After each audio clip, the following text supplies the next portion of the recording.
Vou só tirar esse negócio da aqui. Começamos, né? Pronto. Pessoal, boa tarde. Hoje a gente vai falar para os residentes. É, Vamos falar de responsabilidade ética até a responsabilidade civil, trazendo aqui alguns aspectos que são direcionados para quando o médico ele está no seu processo de residência, tá? Então, assim, aqui é um panorama atualizado. A gente vai falar hoje, inclusive, da perspectiva do residente com a publicação, né, e a vigência do Estatuto do Paciente, certo? Então, é, a gente vai falar para residente, mas sei também que muitos dos profissionais também são preceptores. Então, apesar de ser uma conversa direcionada para o ponto de vista do residente, a gente vai olhar alguns pontos que causam também a vulnerabilidade e a responsabilidade do preceptor, tá? Então, o que é o programa de residência médica? Ele é uma pós-graduação de treinamento e serviço, é uma pós-graduação prática. Ela tem a definição legal na Lei 6932, lá de 1981, e ele é caracterizado por uma modalidade de ensino destinada a médicos, certo? Para um momento posterior à sua graduação. Então, nesse momento do início da residência, o profissional, ele já é médico, ele já tem o seu CRM como médico generalista e a residência, ela vem como um processo de direcionamento para a especialidade que o profissional, ele quer desenvolver, certo? Então, ele é um processo de especialização técnica e científica, porque ele está destinado a que o profissional aprenda a parte técnica, a parte prática e as aulas também, né? Ele é a junção da técnica e da prática. Então, ela acontece obrigatoriamente sobre supervisão, certo? Então, no período da residência, o médico, ele precisa estar, quando desenvolvendo as atividades da residência, sob supervisão, certo? Ele tem um vínculo de treinamento em serviço, não é uma relação de emprego comum, né? É um médico que está exercendo a atividade médica e complementando a sua competência naquela atividade específica, certo? O pilar fundamental da residência é o equilíbrio entre a autonomia do médico já formado e a segurança do paciente, que é garantida pela supervisão do preceptor. Então, veja, aqui a gente tem já um médico autônomo, pronto para desenvolver as suas funções como médico e se especializando naquela especialidade que é a sua área de interesse e para que a garantia a segurança do paciente ela seja realizada, essa atuação, em que pese autônoma, precisa ser supervisionada por um preceptor que é o professor, né?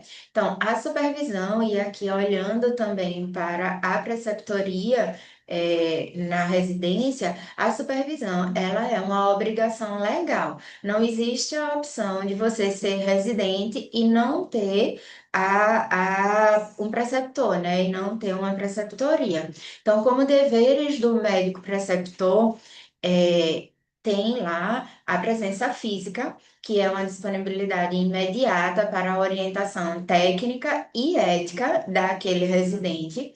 É uma orientação direta, que é a definição final da conduta terapêutica e diagnóstica, e a avaliação contínua, então, o monitoramento da evolução técnica do residente. Então, como dever principal do preceptor, a gente tem que estar andando em conjunto a presença física, a orientação direta e a avaliação contínua. Isso garante a ausência o cumprimento do dever de vigilância que o preceptor tem que ter dentro daquela especialização. Garante,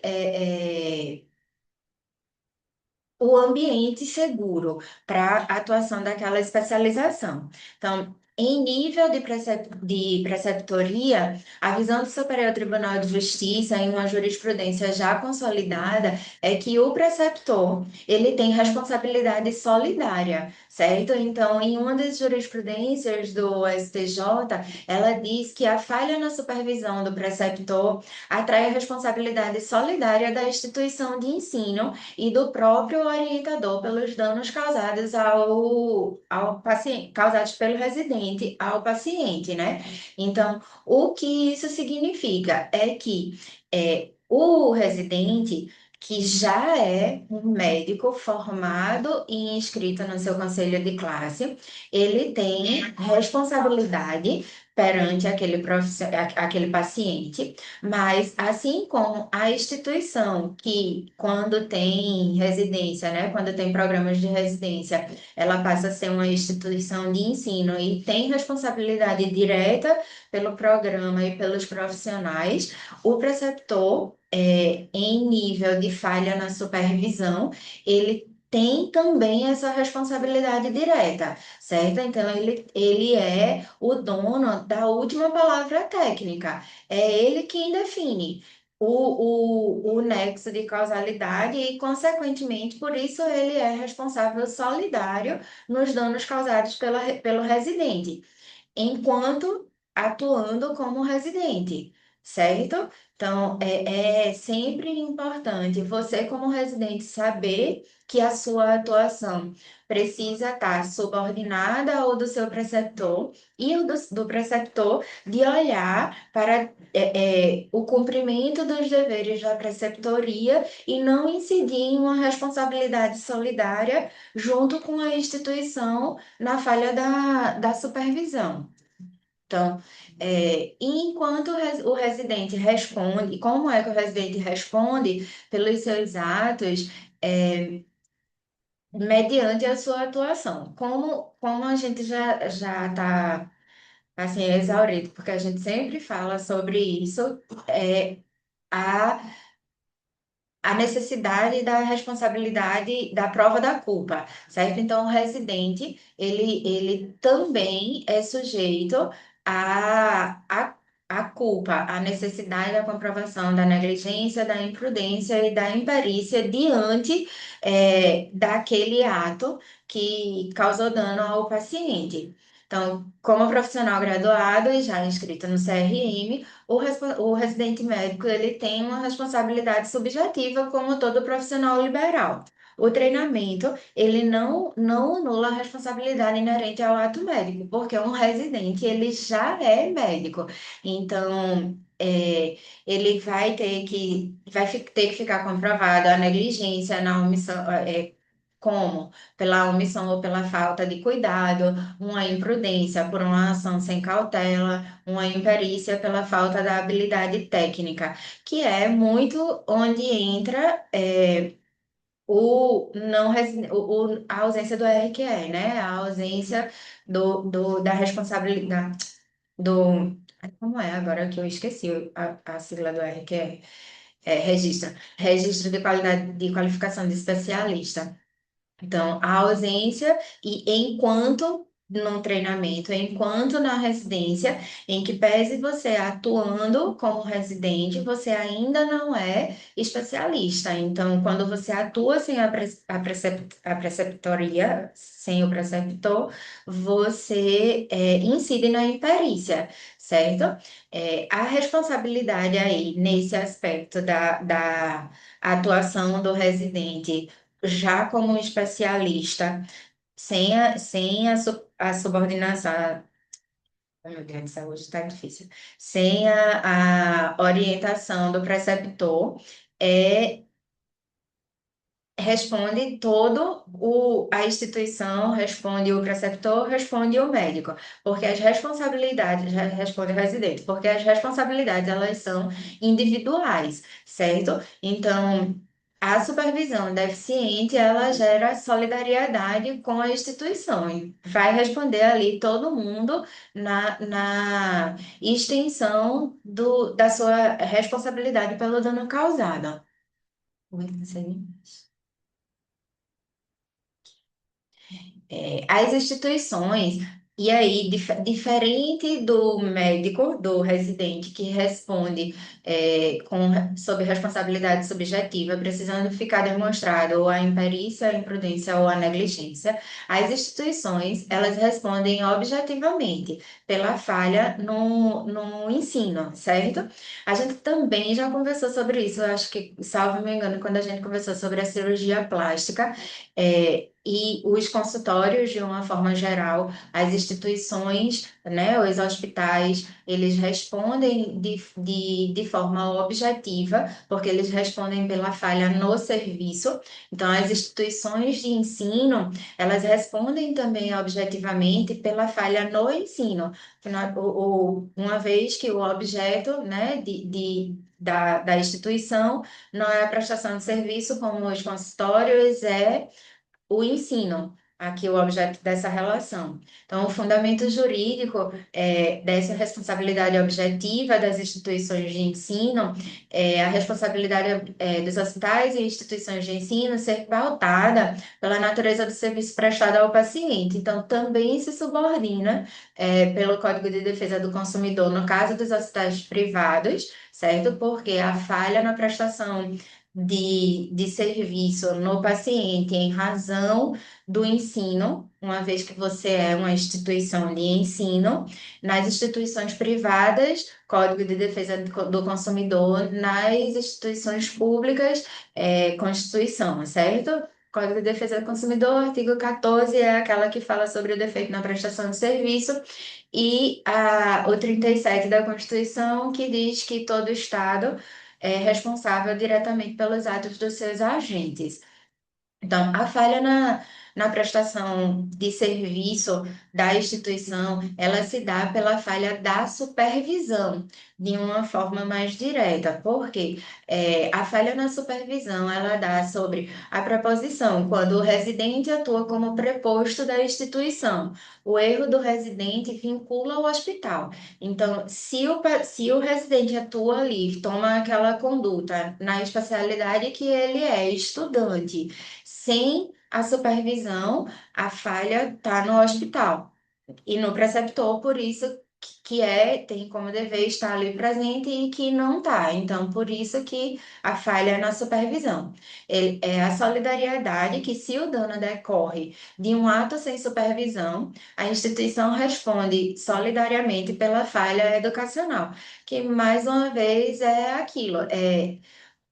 A obrigação do preceptor é estar presente para guiar esse treinamento prático, que é a residência, é esse ensino direito, ele está presente para que aquele treinado, aquele residente, ele pratique os atos conduzido por alguém mais experiente. Então, se essa responsabilidade, que é do preceptor de supervisionar, ela não está acontecendo, isso está gerando uma falha na prestação de serviço, que traz o preceptor na solidariedade à instituição.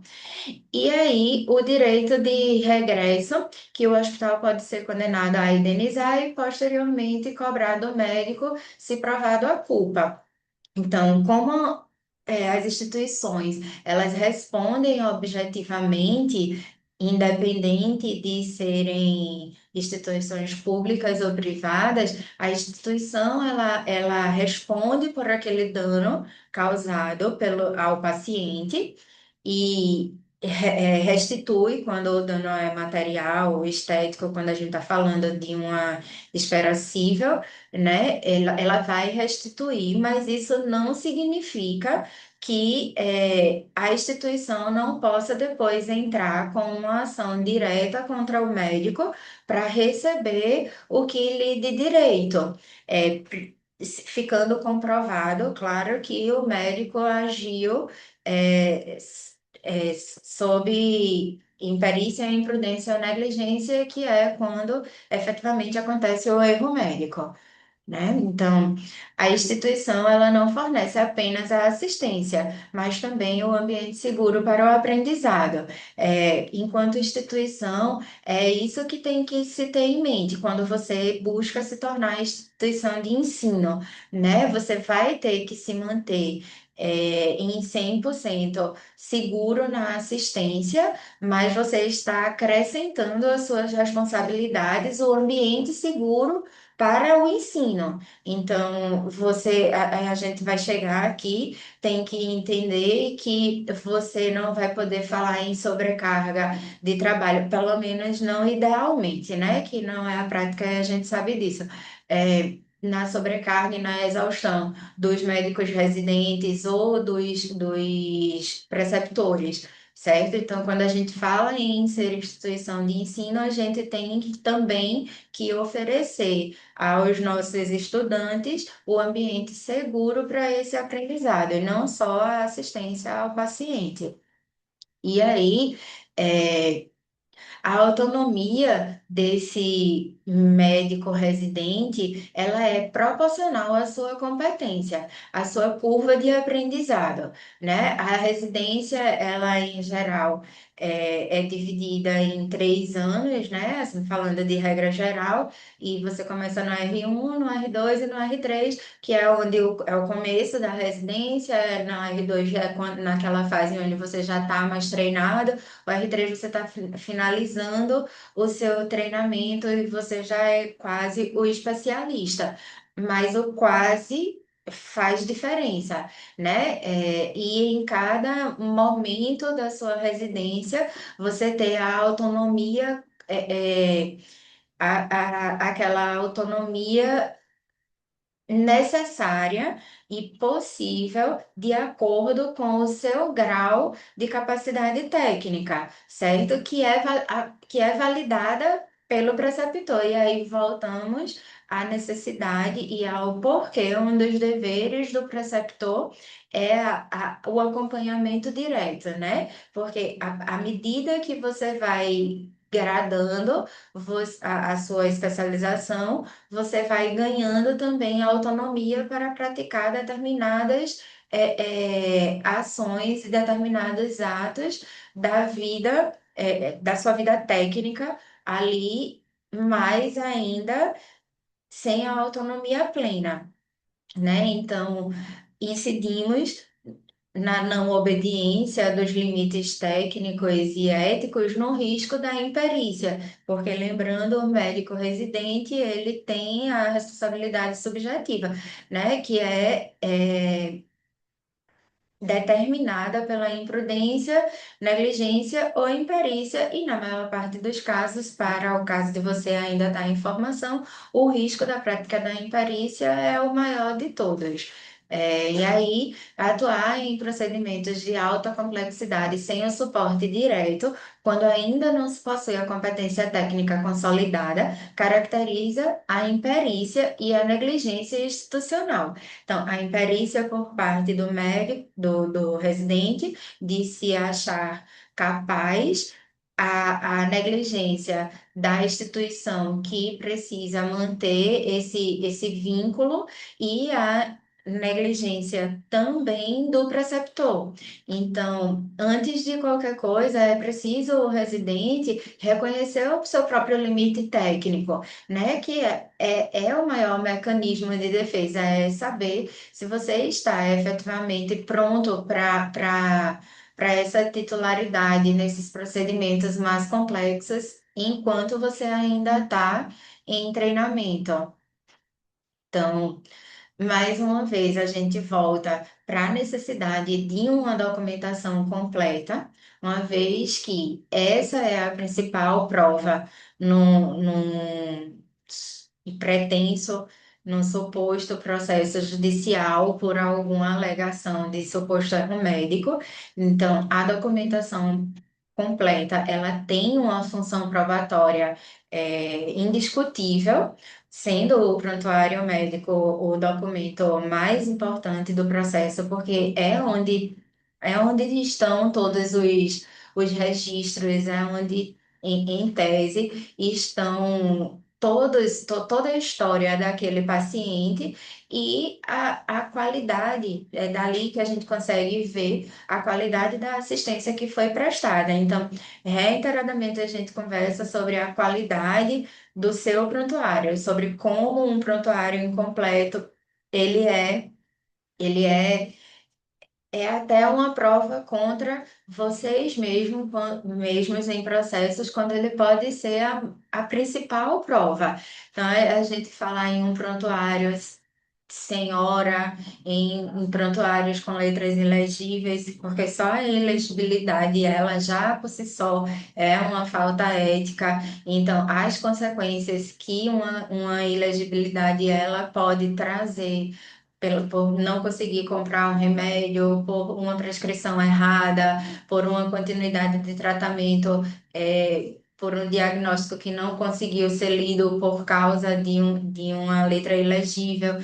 Então, o prontuário, a qualidade do prontuário, do documento que vocês elaboram ali, ele é muito importante, né? Porque o que não está no prontuário, ele não aconteceu não só no mundo jurídico, mas na vida do paciente mesmo, porque você, em uma rotina de um hospital, como é que você vai dar seguimento à continuidade daquele paciente se está faltando alguma informação, se uma evolução não é feita por completo, como o médico que vai assumir o cuidado no outro plantão vai dar continuidade àquilo? Então, um prontuário completo, ele é muito mais, né, do que uma função probatória ou um documento padrão ouro para um provável processo judicial. Então, como recomendação prática na vida do residente, registre sua supervisão. Então, quando você for evoluir, você, enquanto profissional, tá? Ali enquanto residente, a gente vai olhar isso do ponto de vista de você, residente. Você vai fazer a sua evolução, vai fazer a sua prescrição, fazendo o registro da supervisão, identificando nominalmente o seu preceptor, certo? Com quem você discutiu o caso e você está fazendo aquela evolução. A cronologia.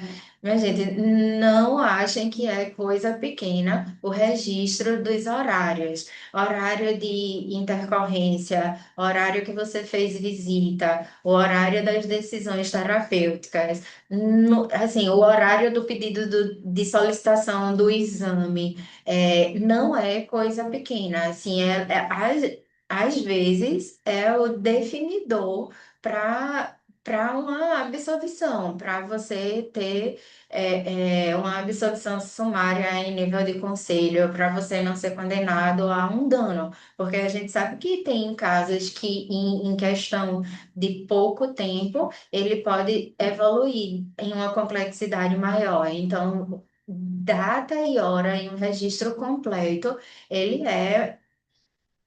não é coisa menor, não entendam nunca como coisa menor essa cronologia.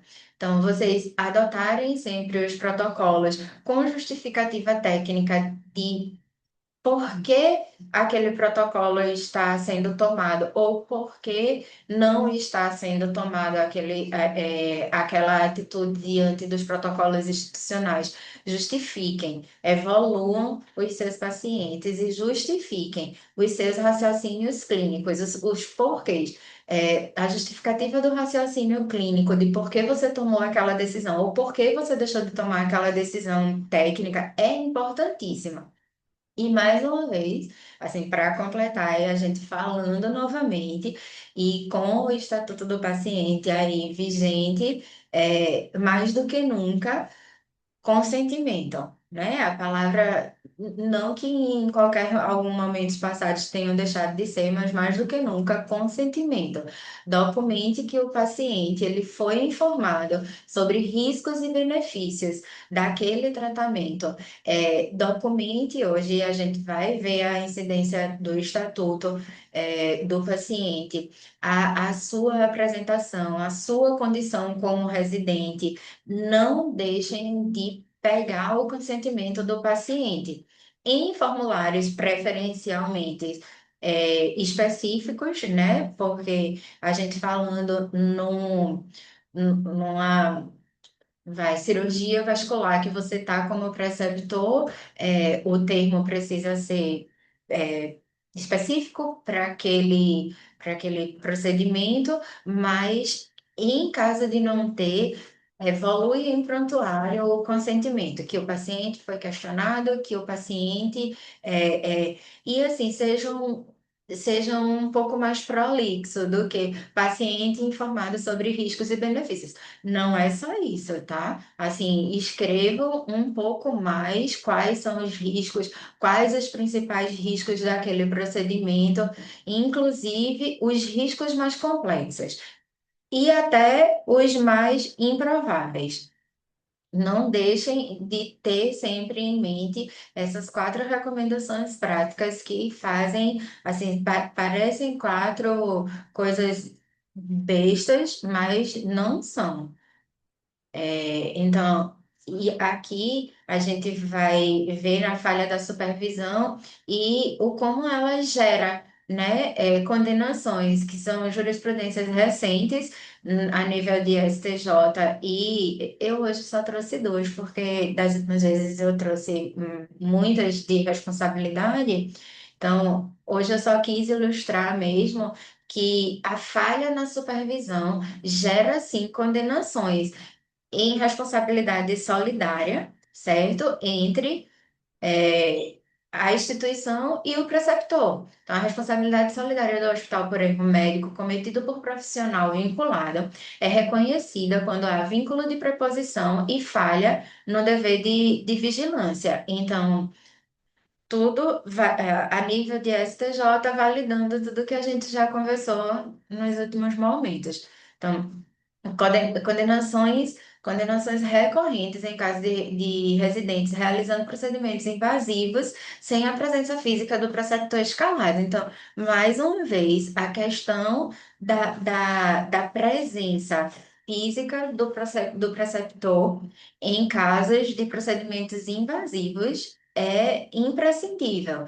Então, a tendência dos tribunais é que a responsabilidade objetiva dos hospitais, né? Os hospitais respondem pelo risco da atividade de ensino assistencial, aquilo que a gente conversou, não é só a instituição, quando é instituição de ensino, ela não é só o, a necessidade da segurança do paciente, ela também tem que passar a segurança do ensino, certo? Então, a gente também tem o nexo causal e a ausência do preceptor no momento crítico já é causa direta de dano. Então, só o fato de você entubar o seu paciente e o seu preceptor não tá, isso já gera falha de supervisão. Então, você, enquanto preceptor, já está causando dano para você e para o seu e para a sua instituição.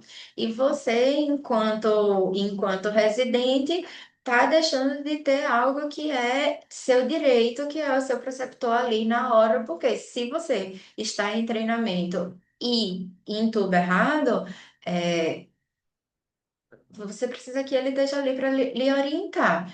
E, por último, e que também a gente conversa muito, que tem sido um dano autônomo, que é o dever da informação, e mais uma vez o Estatuto do Paciente vindo aí e validando o que a justiça já vê como dano autônomo, que é o dano informacional, que é a falha na informação, em informar o paciente de que o ato será feito por residente, aumenta o dano moral. Então, a falta da informação, não só com relação ao procedimento, que a gente já sabe que é, é dano consolidado, o dano informacional, você não ter o seu termo de consentimento livre e esclarecido para aquele procedimento, que precisa ser cada vez mais individualizado, anterior ao à realização do procedimento. Se você for residente, também o paciente tem o direito a ter essa informação, porque ele tem o direito de escolher se ele vai se submeter ou se ele quer que aquele estudante, né, ele participe. Então, só isso, só essa ausência dessa informação de realização do procedimento por residente já é uma causa objetiva de dano, certo? Que majora, inclusive. Então, aqui a gente conversou mais um pouco mais atrás que a escala da preceptoria ela deve ser real, ela deve ser auditável e ela deve ser compatível com a complexidade do setor. Então, vez que você se propõe a ser instituição de ensino, você tem que compreender também que aquilo pode majorar a tua folha, porque tu vai precisar que a preceptoria esteja sempre presente para que isso já não gere por si só um dano direto à tua instituição. E aí, a gente agora vai falar de uma parte da parte de marketing que eu quis trazer também, que é enquanto residente. Como é que você já pode se anunciar especialista ou não? Ou você só pode se anunciar especialista depois que você tiver com o seu número de RQE ali? Então, é uma pergunta que não é complexa, porque você não pode. O código de ética, ele é claro. O manual né, o manual da Codami está aí para que a gente tire todas essas dúvidas, em que pese dúvidas não há, que é necessário esse respeito, que você só pode se informar especialista depois que você tiver o seu número de registro de qualificação. No entanto, você pode dizer que você é médico residente, que você está ali naquele processo de estruturação da sua especialidade. Então, isso é permitido. Você dizer que você é médico residente em tal especialidade e em determinada instituição é permitido. Você divulgar conteúdos educativos e informativos na rede. Então, vai ser possível, vez que você é médico residente, você dá uma incidência maior na quantidade de conteúdos que você faz sobre a sua especialização, afinal de contas, é a realidade. Você está cada vez mais estudando mais sobre aquela especialidade. E a publicação de fotos, né, no ambiente de trabalho, que vai ser cada vez mais inserido na tua especialidade. Lembrando que não pode fazer a exposição dos pacientes. E aí segue sendo vedação, se anunciar como especialista sem especialista ser, então você precisa ter concluído e registrado o seu título para ser especialista, você ter o seu número. Você não pode fazer promessa de resultado, e aqui, né, a partir do momento que você promete resultado, você está evoluindo e trazendo para você algo que você não tem garantia de dar, porque você. Em geral, a medicina, ela não, por mais evoluída que seja, ela não dá garantia de sucesso. Esse é o entendimento do conselho e, de uma forma geral, da justiça, excluindo a parte estética, né, da cirurgia plástica, principalmente quando promete resultados. Então, mas o médico em suas redes sociais, tampouco um residente, ele pode garantir promessa de fazer promessas de resultado e garantir cura ou sucesso em determinado procedimento. E é vedado também, por óbvio, não só para o residente, mas para todos os profissionais médicos, independente da sua especialização, o sensacionalismo e o uso de termos quanto melhor, único, exclusivo, inclusive quando não é usado só por você, é usado pelo seu paciente e você reposta, tá? Isso também é proibido. É. Então, o uso indevido de títulos em redes sociais é algo frequente de fiscalização e pode gerar processos éticos profissionais, porque é visto como um sensacionalismo. Então, publicidade médica e o uso do RQE na residência, que é novamente as regras da nova que nem é mais tão nova assim, do conselho com relação à publicidade. Então, a identificação obrigatória deve ser médico residente em, se você for querer colocar lá que você é residente naquela especialidade. E obrigatório citar a instituição. O tom das tuas postagens tem que ser sempre num tom educativo, informativo e não ter promessa de resultado, e fotos de pacientes, desde que para fins educativos e com consentimento expresso e tom sóbrio. Ali, aquela autorizaçãozinha de uso de imagem que vocês devem ter para fazer determinadas publicações com consentimento do paciente. O E, que segue sendo, né, que é uma barreira que você não pode usar, lembrando não só fazer a residência, mas o registro do título, certo? Fazer ele, sugerir essa autonomia em procedimentos complexos sem citar que você está fazendo ele supervisionado, também é uma falta ética, tá? Então, eu sou especialista porque eu estou na residência, mas eu estou atuando, mas o meu preceptor não está do lado. Falta ética, tá? É, Estatuto do paciente, que é o que a gente teve agora há pouco tempo a publicação dele. Então, o que é que isso impacta na realidade de vocês? A gente vê direitos consolidados do paciente para uma informação clara. O paciente deve sempre saber quem é que está sendo atendido e se aquele médico que está atendendo ele é um médico residente, ou é o supervisor dele, ou é o preceptor. A autonomia decisória, e a gente pode até fazer uma aula aqui exclusivamente sobre o Estatuto do Paciente, porque tem algumas repercussões com relação a essas novas normas. Então, a autonomia decisória veio muito forte agora com o Estatuto do Paciente, reforçando algo que já existia, que era o direito do paciente recusar determinados tratamentos e participar de determinadas escolhas terapêuticas.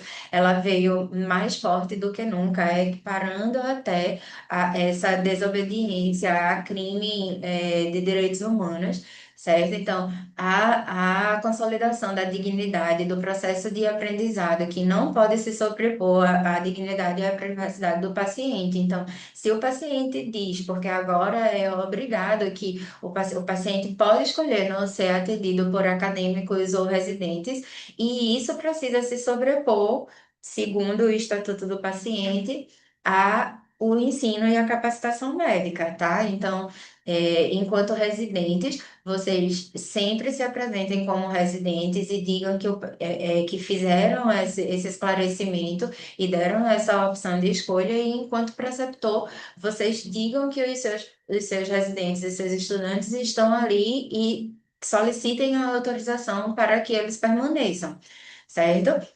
Então, a nova lei, ela eleva o padrão do consentimento informado. É o que a gente vê de forma mais direta, é a validação da autonomia e da necessidade do consentimento do paciente. O paciente deve ser informado sobre a natureza do programa de residência e sobre todos os atos que é o residente que está tomando. Então, o Estatuto transforma o dever ético de informar em uma garantia legal imperativa, aumentando o risco de ações por falha no dever de informar, tornando o que a gente via como dever informacional é, e que geram altas indenizações, não só pela falta do TCLE, agora pela falta de informar que ali é um estudante, que ali é um residente. E se tu não tiver registrando em prontuário isso, como é que você vai provar? Porque nesse momento o ônus da prova no processo judicial ele é seu. Não vai ser do paciente. Se tu não registra direito, se tu não faz esse consentimento, vai ser condenação direta. Então, a transparência é o melhor antídoto contra a judicialização sob o aspecto da nova lei. De fato, e os registros em prontuários, que lembrando que prontuário é padrão ouro de prova. Então, o Estatuto do Paciente, ele valida, mais uma vez, o direito à identidade. O paciente tem o direito de conhecer a identidade e a qualificação do profissional que o atende e o dever de informação. A informação deve ser clara, precisa, acessível sobre quem assume a responsabilidade técnica. O dever de informação vindo além do TCLE. Então, na prática da residência, a apresentação verbal é só o seu crachá não basta. O residente deve se apresentar como tal e citar o preceptor responsável. E evoluir um prontuário ou complemento. E o risco de não fazer né, você assume o risco de omissão. Ocultar a condição de médico em treinamento pode ser interpretado como uma violação do direito de informar que é do paciente. Então, como conformidade, sempre se apresente como sou residente tal, sob supervisão do doutor tal. Você aceita que eu conduza aqui, o doutor está aqui, eu vou participar da condução do seu tratamento. Se sim, quando for fazer tua evolução, evolui isso também. Então, autonomia do paciente versus ato do residente. Em olhando também, mais uma vez, para o estatuto, não que antes o paciente não tivesse, mas agora vem com força de lei, não com força de código de ética da profissão, mas com força de lei. O paciente tem direito de escolha, tanto de recusa como de aceitação. Então, o paciente tem direito de recusar tratamento e de ser informado sobre quem executa e até de negar a prescrição, tá? Assim, mais uma vez, a validação do consentimento informado, a validade do consentimento depende da clareza sobre riscos, benefícios e qualificação de quem opera, no caso de uma cirurgia ou de um atendimento em hospital, naquele plantão. Então, a curva do aprendizado, que precisa ser sempre que é um exercício interno, né? Você entender a sua curva de aprendizado, a sua transparência técnica. O paciente, ele deve saber se um procedimento invasivo será feito por um residente ou pelo preceptor, que aí você saber se você tem a capacidade técnica de ser o médico responsável por, e o preceptor, o de validar que você esteja ali para aprender, que o preceptor esteja ali para ensinar, mas esteja disponível para que em você estar executando, ele possa lhe socorrer, ele esteja próximo o suficiente para lhe socorrer no caso de não dar certo.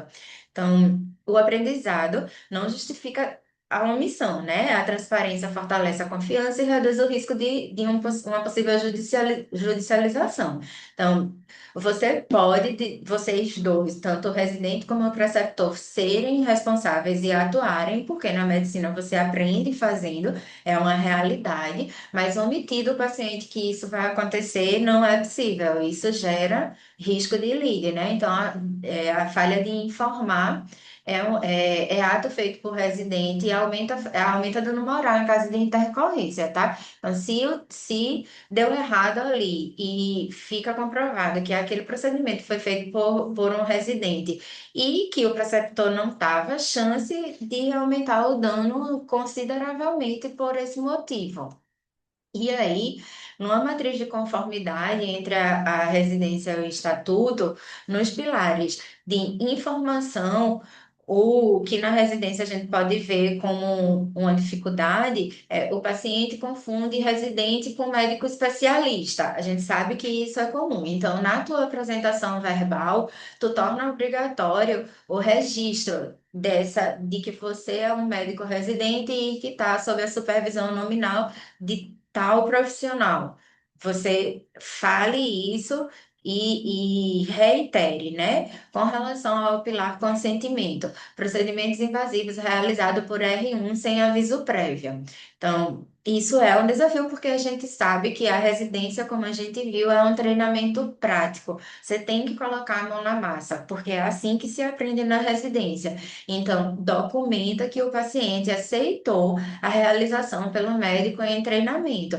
E, enquanto residente, garante que teu preceptor esteja na hora do ato, né? Então, no pilar dignidade, a exposição física para discussão clínica com grupo de residentes. Solicita permissão antes de iniciar. A gente sabe também que é uma realidade que quando você entra na residência é uma ação que acontece, mas solicita permissão que tudo vai continuar como deve ser, e sem problema de o paciente estar se sentindo vulnerável ou exposto.